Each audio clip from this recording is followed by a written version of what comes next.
আমার ভাইয়েরা, মুত্তাকি তিন প্রকার। এক নম্বর প্রকার হলো সাধারণ মুত্তাকি। সাধারণ মুত্তাকি ওই সমস্ত লোকদেরকে বলা হয় যারা নাকি হিন্দু থেকে, অন্য ধর্ম থেকে মুসলমান হয়েছে। সে হচ্ছে একেবারে সাধারণ মুত্তাকি। আর দ্বিতীয় নম্বর মুত্তাকি হচ্ছে বিশেষ মুত্তাকি। তারা হচ্ছে মুসলমানদের মধ্যে থেকে যারা নাকি তাকওয়াবান মুত্তাকি, তারা হালাল হারাম এগুলো বেছে বেছে চলবে। আর বিশেষ খাস মুত্তাকি, এটা হলো তিন নম্বর। বিশেষ খাস মুত্তাকি তারা তো হারাম তো খাবেই না, হারাম থেকে তো বেঁচে থাকবে, হালাল গুলো খাবে, হালাল মতো কাজ করবে।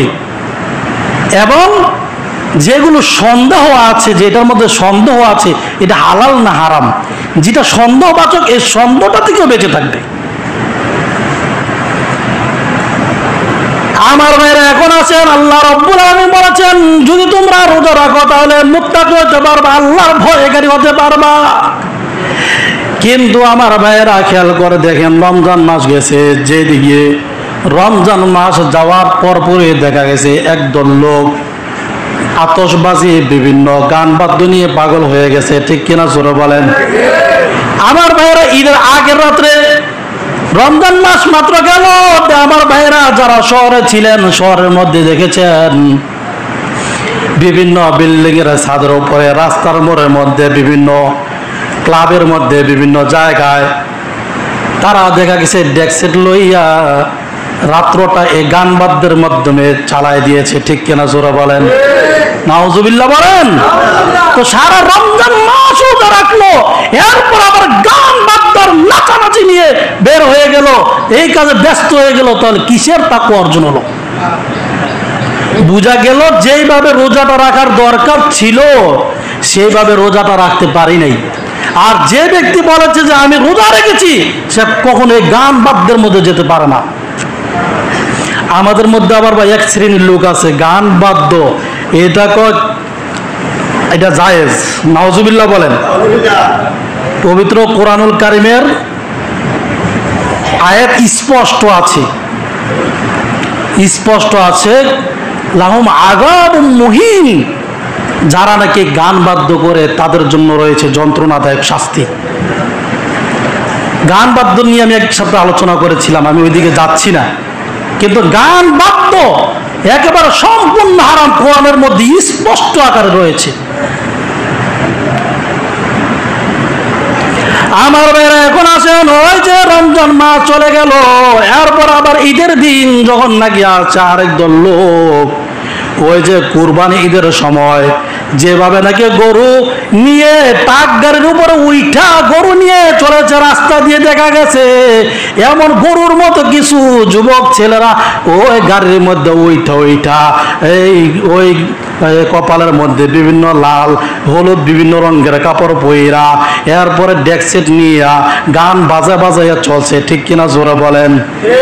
এরপর আমি নেটের মধ্যে দেখলাম একদিকে গাড়ি যখন যাইতেছে তখন ওই এলাকার মানুষ তাদেরকে খুব চতুর্দিক দিয়ে বেড়া দিয়ে ধরছে, দইরা একেবারে ভিড়া শুরু করছে, হাতটা সব দিয়ে যার জন্য দৌড়ানো শুরু করছে।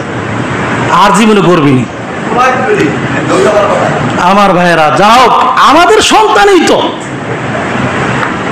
আমাদের সকলের সন্তানরা যদি আমরা সচেতন থাকতাম, বা যারা বাবা আছেন, গার্জিয়ান আছেন, তারা যদি সন্তানদেরকে হেফাজত করতো, তাদেরকে ভালোভাবে তাকিদ করতো, এই সমস্ত কাজে যাইবে না, তাহলে কিন্তু হয়ে যেত। ঠিক কিনা বলেন?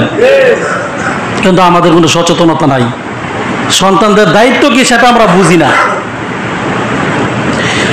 আমার ভাইরা, এখন আছেন ওই যে মুত্তাকি, যে ব্যক্তি রোজা রাখতে পারবে মুত্তাকি হতে পারবে। মুত্তাকি হলে এই সমস্ত গান বাদ্য, এই সমস্ত বিষয় থেকে, নাচানাচি থেকে হেফাজত থাকতে পারবে। এমনকি শুধু তাই নয়, যদি কোনো ব্যক্তি মুত্তাকি হতে পারে, রোজা রাখার কারণে মুত্তাকি হতে পারবে, এটা আল্লাহর কথা। যে ব্যক্তি ঠিকভাবে রোজা রাখবে, লাআল্লাকুম তাত্তাকুন, অবশ্যই সে মুত্তাকি হতে পারবে, তাকওয়াবান হতে পারবে। তাকওয়াবান হলে কখনো সুদ খাবে না, কখনো গোশ খাবে না। এই সুদ, এই ব্যাপারে আল্লাহ রাব্বুল আলামিন সূরা আল ইমরানের 130 নম্বর আয়াতের মধ্যে আল্লাহ পাক বলেন, ইয়া আইয়ুহাল্লাযীনা আমানু লা তাকুলুর রিবা আদআফাম মুদাআফা। হে ঈমানদাররা, তোমরা চক্রবৃদ্ধি হারে তোমরা সুদ খাইও না। কার কথা? আল্লাহর কথা। জোরে বলেন, কার কথা?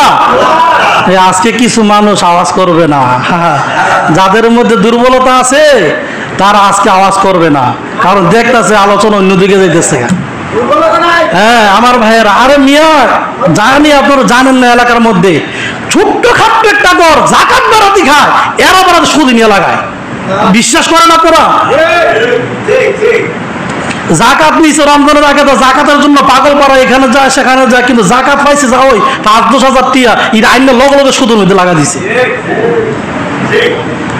আল্লাহ রাব্বুল আলামিন বলেন, লা তাকুলুর রিবা আদআফাম মুদাআফা, তোমরা চক্রবৃদ্ধি হারে তোমরা সুদ খায়ো না। আত্তাকুল্লাহ, তোমরা আল্লাহ রাব্বুল আলামিনকে ভয় করো, লাআল্লাকুম তুফলিহুন, তাহলে তোমরা সফল কাম হইতে পারবা। এরপর দেখেন আল্লাহ রাব্বুল আলামিন সূরা বাকারার 275 নম্বর আয়াতের মধ্যে আল্লাহ রাব্বুল আলামিন বলেন, আল্লাযীনা ইয়াকুলুনার রিবা, রিবা অর্থ সুদ, রিবা অর্থ কি? সুদ। আল্লাযীনা ইয়াকুলুনার রিবা লা ইয়াকুমুনা ইল্লা কামা ইয়াকুমুল্লাযী ইয়াতাখাব্বাতুশ শাইতানু মিনাল মাস। হ্যাঁ, হাসরের ময়দানে যারা সুদখোর তারা পাগলের মতো উঠবে হাসরের ময়দানে। কিসের মতো? পাগলের মতো। দুনিয়ার মধ্যে যে ব্যক্তি পাগল, এখান থেকে সেখানে দৌড় দেয়, এখান থেকে আবার গাছের মধ্যে ওঠে, আবার বিভিন্ন জায়গার মধ্যে এসে দৌড়াদৌড়ি করে, এমন পাগল যেমন দিশাহারা থাকে, ঠিক তেমনি ভাবে হাসরের ময়দানে ইয়াতাখাব্বাতুশ শাইতানু মিনাল মাস, শয়তান যেন তাকে স্পর্শ করেছে, সে এমন উন্মাদের মতো দাঁড়াবে। নাউজুবিল্লাহ বলেন। এরপরে দেখেন সুদ খাইলে কি, এখানে সুদের বিষয়টা এই জন্য বিশেষ করে আলোচনা করছি, কারণ দেখেন এই রমজান মাস আর এই সুদ ঘুষের সাথে খুবই একটা সম্পর্ক। কারণ আল্লাহ রাব্বুল আলামিন রমজান মাসে বলেছেন দিনের বেলা তোমরা কোনো হালাল খাদ্য খাও না। যেখানে হালাল খাদ্য পর্যন্ত দিনের বেলা খাওয়া নিষেধ ছিল, সেখানে রমজান মাস চলে গেল কি তোমরা হারাম খাইবা? এটাকে যুক্তিসঙ্গত হয়? যেন এমন বোঝা যাচ্ছে যে রমজান মাসে আল্লাহ তুমি না করছো হালাল খাইতাম, রমজানের পরে সুদ ঘুষ খাই, এটা বুঝাই দেবো যে আমি তোমার বিরোধিতা কেমনি করি। তুমি কেমনে কইলা রমজান মাসে হালালটা না খাইতাম, আমি এখন হারাম খাম। হ্যাঁ, রমজানের পরে কেমন আল্লাহর সাথে যেমন সিনাজুরি করা হচ্ছে, ঠিক কিনা বলেন?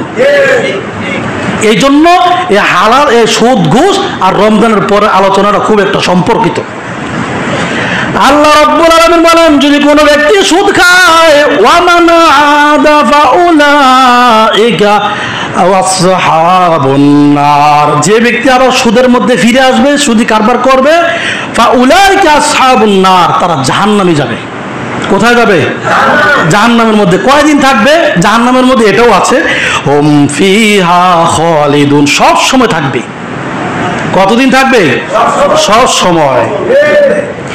এরপর আল্লাহ রাব্বুল আলামিন সূরা বাকারার 176 নম্বর আয়াতের মধ্যে বলেন, ইয়ামহাকুল্লাহুর রিবা ওয়া ইউরবিস সাদাকাত, যারা সুদ খাবে তাদেরকে আল্লাহ রাব্বুল আলামিন নিশ্চিহ্ন করে দিবেন, হয়তো দুনিয়াতে না হয় আখিরাতে, হয়তো দুনিয়াতে না হয় আখিরাতে। এই আয়াতের ব্যাখ্যা করতে গেলে আমার পুরো জুমার আলোচনা লাগবে, এটা তার গেলাম না। এরপরে দেখেন, এটা সংক্ষিপ্ত বললাম। এরপরে কুফরের গুনাহ যদি কোনো ব্যক্তি সুদ খায়, এরপর আয়াতের মধ্যে আল্লাহ রাব্বুল আলামিন বলেন সূরা বাকারার 277 নম্বর আয়াতের মধ্যে, হ্যাঁ আল্লাহ রাব্বুল আলামিন বলেন, ইয়া আইয়ুহাল 78 নম্বর, ইয়া আইয়ুহাল্লাযীনা আমানুত্তাকুল্লাহা ওয়া যারু মা বাকিয়া মিনার রিবা ইন কুনতুম মুমিনিন, তোমাদের যে বকিয়া সুদগুলো আছে সেই সুদগুলা থেকে তোমরা বেঁচে থাকো। ইন কুনতুম মুমিনিন, যদি তোমরা মুমিন হও, মুমিন হয়ে থাকলে তোমরা সুদ থেকে বেঁচে থাকবা। আর যদি কাফের হও তাহলে তোমার বেঁচে থাকার দরকার নাই। আর কাফের হইলে জান্নাতি না জাহান্নামী? জাহান্নামী। এরপরে আরেকটা ক্ষতি হলো সুদ খাইলে আল্লাহ রাব্বুল আলামিন বলেন فَإِن لَّمْ تَفْعَلُوا فَأَذَنُوا بِحَرْبٍ مِّنَ اللَّهِ وَرَسُولِهِ। যে ব্যক্তি সুদ খাবে সেই ব্যক্তি যেন আল্লাহ এবং তার রাসূলের সাথে যুদ্ধ ঘোষণা করলো। জোরে কোন নাউজুবিল্লাহ। আপনার যদি মনে আপনার যদি সেই সাহস থাকে, বুকের মধ্যে সে পাটা যদি বড় থাকে, সুদ খাওয়া বেশি করে আল্লাহ এবং রাসূলের সাথে যুদ্ধ করো। এরপরে এখন আসেন হাদিস। সুদ খাইলে কি হয় হাদিসের মধ্যে আসছে, ইবনে মাজাহ শরীফের মধ্যে একটা হাদিস এবং বাইহাকি শরীফের মধ্যে আসছে। আল্লাহ নবী বিশ্বনবী রাহমাতুল লিল আলামিন বলেন, যদি কোনো ব্যক্তি সুদ খায় আর রিবা সাবউনা উবান, সুদের 70টি গুনাহ রয়েছে। কয়টি গুনাহ? 70টি গুনাহ রয়েছে। আহওয়ানুহা কাওয়াকির রাজুলি আলা উম্মিহি, যে ব্যক্তি সুদ খায় সে জন্য তার সর্বনিম্ন গুনাহটা হলো তার মায়ের সাথে জিনা করা। তার মায়ের সাথে জিনা করলে যে পরিমাণ গুনাহ হয় সেই পরিমাণ গুনাহ হবে। এই সুদের বিষয়ের সাথে কেউ আছে আমি সুদ খাই না, কিন্তু আমারও তো সাক্ষী রাখছে, আমার দ্বারা লেখাইছে, আমি এগুলোর সাথে সম্পর্ক নাই। কিন্তু দেখেন হাদিস শরীফের মধ্যে আছে, এটা হচ্ছে মুসলিম শরীফের মধ্যে, আর রিবা ওয়া মুকিলাহু ওয়া কাতিবাহু ওয়া শাহিদাহি ওয়া ক্বালাহুম সাওয়াউন। আল্লাহ নবী সাল্লাল্লাহু আলাইহি ওয়াসাল্লাম বলেন, যে ব্যক্তি সুদ খাবে, সুদ খাইলে, যে ব্যক্তি সুদ খায় এবং সুদ দেয় এবং যে ব্যক্তি লেখে, যে ব্যক্তি সাক্ষী থাকে, ক্বালাহুম সাওয়াউন, সাওয়াউন মানে সব সমান। সাওয়াউন মানে কি? সব সমান, কেউ কোনো কমতি নাই। সাক্ষী থাকেন, লেখেন, সুদ খান, সুদ দেন, সবগুলো সমান গুনাহ হবে। হাসরের ময়দানে কেউ পার পাবেন না। আমার ভাইয়েরা, আরেকটা হচ্ছে ঘোষ। যে নির্বাচনের আগে এই যে কালো টাকা বিলি হয়েছিল, আমরা তো ঘোষ বুঝি না, কিন্তু কতজনে যে নির্বাচনের আগে টাকা নিয়েছে, কালো টাকা নিয়েছে, সবগুলো ঘোষ হয়েছে। পেটের মধ্যে গিয়েছে, এগুলো সবগুলো তার যে গুস্ত তৈরি হয়েছে সবগুলো হারাম গুস্ত হয়েছে। এগুলোর কারণে হাসরের ময়দানে পার পাবেন না। এগুলোর জন্য আল্লাহ ধরবেন। আর রসি ও মুরতাসি ফিন্নার, সুদ দাতা এবং গ্রহণকারীরা কিলাহুমা ফিন্নার, উভয় জন জাহান্নামী। হাদিসের মধ্যে আছে, যে এলাকার মধ্যে সুদের কারবার বেশি বেশি হবে ও এলাকার মধ্যে দুর্ভিক্ষ দেখা দিবে। যদি বাংলাদেশের মধ্যে সবাই শুরু করে দেয় সুদ খাওয়া, তাহলে বাংলাদেশের মধ্যে দুর্ভিক্ষ শুরু হবে। এখনো কিছু কিছু মানুষ আলহামদুলিল্লাহ ভালো আছে, এই জন্য এখনো পুরোপুরি দুর্ভিক্ষ আসে নাই।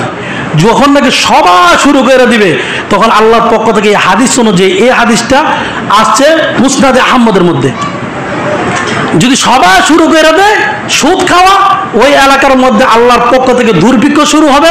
আর যে এলাকার মধ্যে ঘুষ খাওয়া শুরু হবে, যে সমস্ত লোকেরা ঘুষ খাবে তাদের সব সময় একটা শত্রুর ভয় থাকবে। এ শত্রুর একটা ভয় থাকবেই তার অন্তরের মধ্যে। আমার ভাইরা, যা কিছু বললাম আল্লাহ পাক আমল করার তৌফিক দান করে, বলেন আমিন।